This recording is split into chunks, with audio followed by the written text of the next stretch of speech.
Hi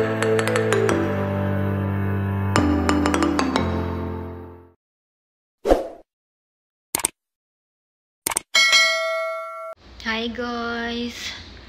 Happy Monday everyone! So today is June 23 at nakabihis ako guys. Yung alaga ko din ay nakabihis na rin. Kasi pupunta kami ng cinema. Manonood kami ng cinema guys.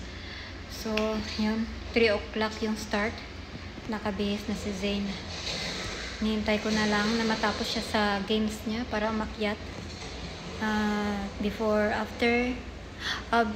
After 10 minutes we gonna go. So guys, pupunta kami sa paalis na kami ngayon. It's hot. The weather is hot today.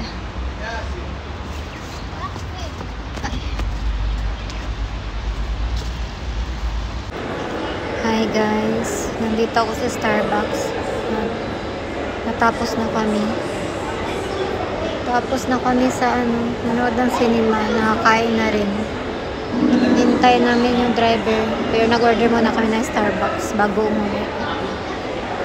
Sakit na yung mata ko pero okay lang. Na-over siya sa expose ng ilaw dito sa loob ng mall. Hi guys! So today's video ay nakapagbihis na naman ako. Dahil mayroong competition yung alaga ko ngayon sa tennis niya. At sasamahan ko siya muna kasi yung amo kong babae ay hindi mo na siya makakasama.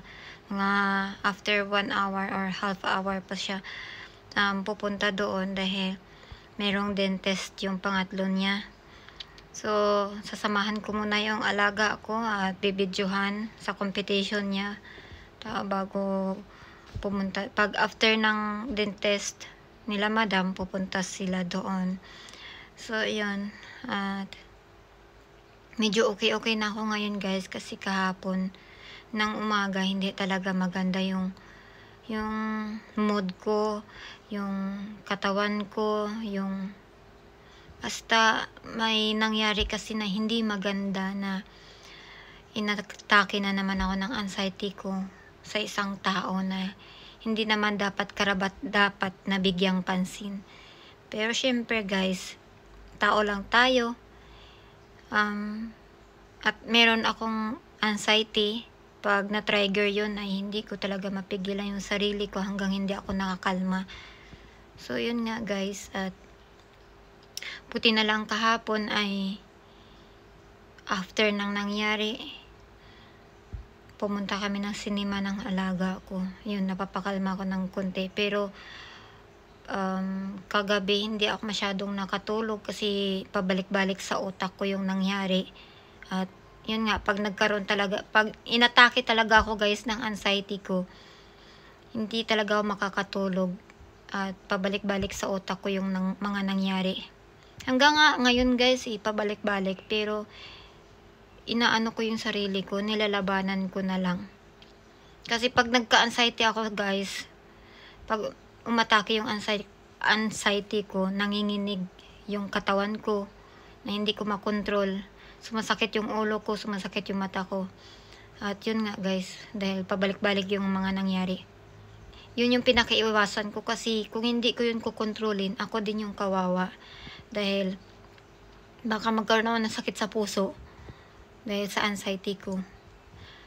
So yun nga guys, pag-uusapan na lang, sasabihin ko na lang mamaya kung anong nangyari pag may time talaga ako mamaya.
Hi guys! Pabalik ako sa bahay ngayon. Mag-isa lang.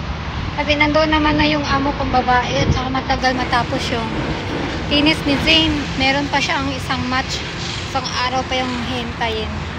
So ayun, naglakad ako papuntang bahay. Malapit lang naman dito guys. Yun yung highway. Malapit lang naman. So yun. Naglakad lang ako. Pasok ako sa gate, tapos magtatanong na naman yung guard, anong villa number. Tawagan muna nila yung amo kong babae para makapasok ako.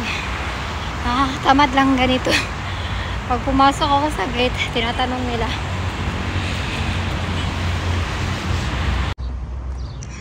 Ito guys, naglalakad ako.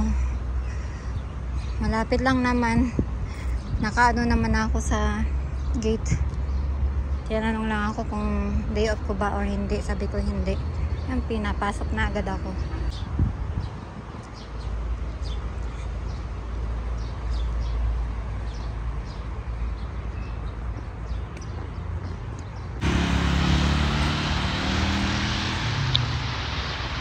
Sabi, ang init. Init ngayon. Sobrang init ng weather ngayon guys. Tapos bukas magte-travel yung kapatid ni Madam papuntang Marina. Kami pa sa July 7 pa kami.